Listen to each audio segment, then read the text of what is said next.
What is a psychological trick you know to really with someone? Nursery rhymes. Hum a few bars, stop, then start a few bars later and repeat. If you pick one person and one song for that person, it can be quite annoying, especially done over a few days or weeks. Had a group of engineer overseers, 3 of them to be exact, that I would always use 3 blind mice every time they got close. Ha! Took them about 4 months to finally say please stop. Hand them trash in a conversation. Usually, if you reach out with something, the other person will take it, and if they're busy talking to you, they won't pay attention to what you're handing them. I do it sometimes for fun, and the expression I get when they finally look down and realize I just handed them my trash to take care of is great. If you're close-quartered with someone, you can intentionally choose one word out of the lexicon to mispronounce. Swear up and down that your way is the correct way, and the correct way is actually the wrong but popular version. After months of intentionally mispronouncing the word shrimp, my mother now says scrimp. It's been 2 years and I can't undo this. Help.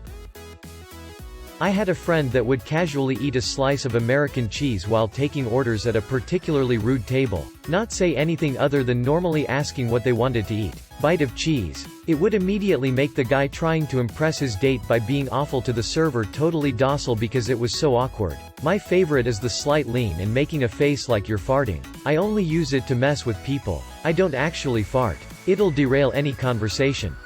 Pro tip. Actually fart. Then make a worried face. If somebody is talking and talking, giving you no chance to say what you want to say, drop something very loud on the floor, then begin to talk.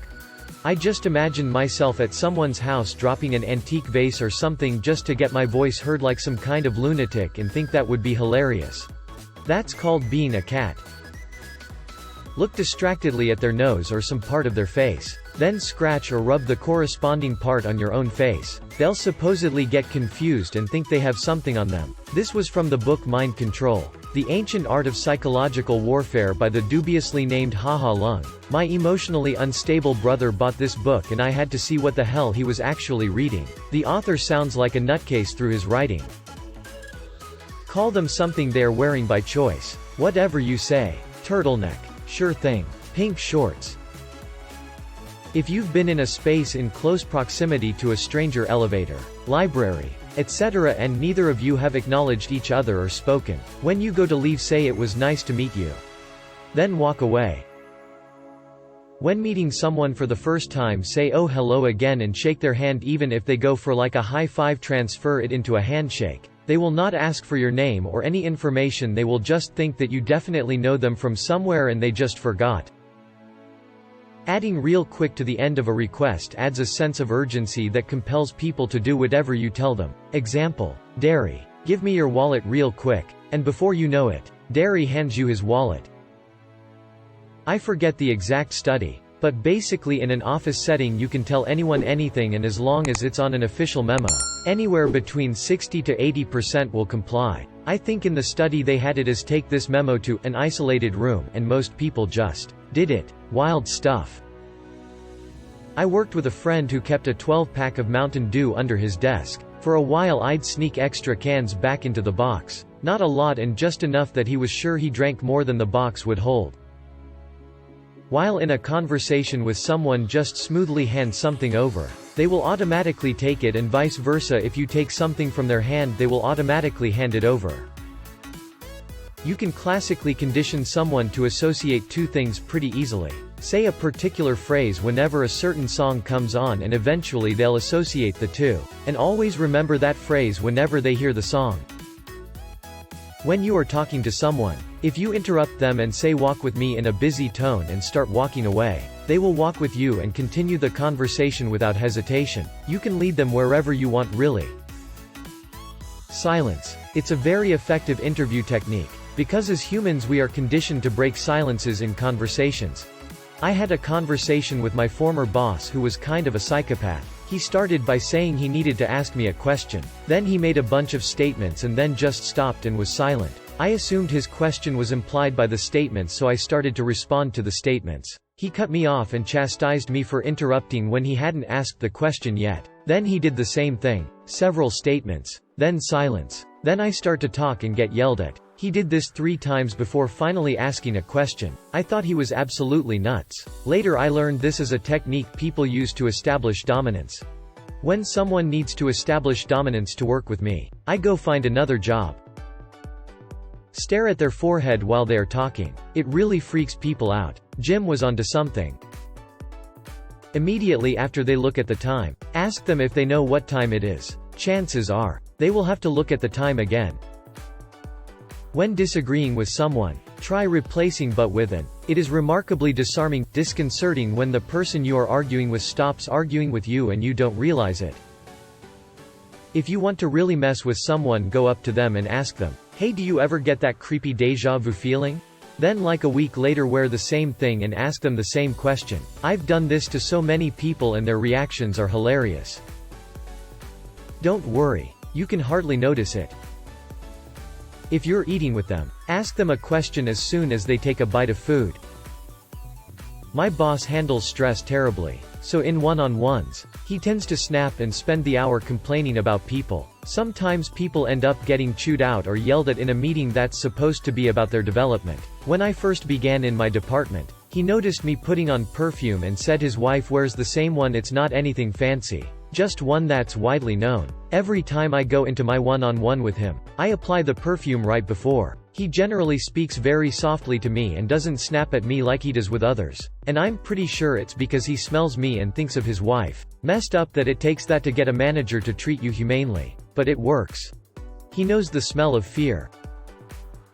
Tell someone you want to play rock, paper, scissors. As you're both getting ready to count down, compliment their shirt or something to throw them off and start counting down. Then, you pick rock. When you interrupt someone's concentration during the game, they automatically go to the most recent thing in their head, which will be scissors, rock, paper, scissors. It works every time until they realize you're messing with them.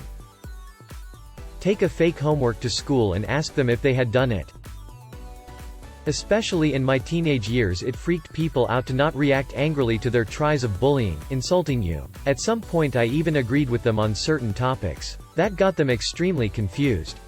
Aw yeah, after a while. This was my go-to tactic as a frequently bullied teenage girl. If someone said some mean shit about me, I'd say something meaner about myself, and they'd instantly back off. E.g., them, damn, you ugly as hell. Me, yeah, dog, and I'm chubby too. You see this double chin? Gross. Then they're just silent. I considered it a power move. They could never be as mean to me as I am, and I just made them uncomfortable. If you want something from someone, like a favor, but you don't think they'll help, ask for more than what you want, knowing they'll say no. Then ask for what you really want. They will be more inclined to help with the lesser favor. With zero context, ask someone, who did they tell you that to? Then just watch as pure confusion washes over their face. The sentence means literally nothing and it is fantastic. This was bad to read while high. When you get into an elevator with other people, don't turn around to face the doors. When talking to them, stare at their nose, and when they ask why you're staring at their nose, tell them that you aren't. Point out something that someone does all the time. One of my coworkers would leave the office at the end of the day and forget his headphones. So he'd leave the office and have to run in again to grab them. I told him I noticed he always forgot his headphones, and how he's self-conscious about it and never forgets them anymore. That actually seems more helpful than annoying. Hey Brad, I notice how you never get your work done every day. One time back in high school while working at a pizza place, we put a blanket on one of the manager's cars with a note under the windshield wiper that said, "Here's so you can sleep with the fishies." That was over 20 years ago. He still sometimes brings up the mistaken mafia death threat to this day. Offer somebody gum but don't take a piece for yourself.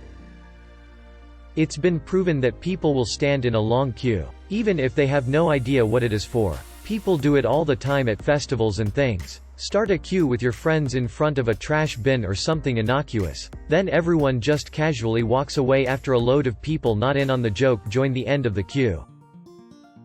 Say have a good day and then follow it with something applicable only to them. Then watch them say thanks you too, only to realize what they said doesn't make sense. I do this with Uber Eats drivers all the time. Have a great day. Drive safe. Thanks. You too. Wait. Easiest way I know is when walking into an elevator. Don't turn around and look at the door. Just stare at the wall in front of you after you hit your button. People get freaked out so easily because you aren't doing what normal people always do, and it messes with their head trying to figure out what you are doing it for. It's not really psychological. But let's say someone is 25 or 30 feet behind me while we're both walking down a hallway. There's a 90-degree corner coming up. I round the corner then run really quietly so I'm really far ahead of the person behind me. Then I walk my normal speed again. When they round the corner, they're surprised to see how far away I am now compared to how normal I was walking.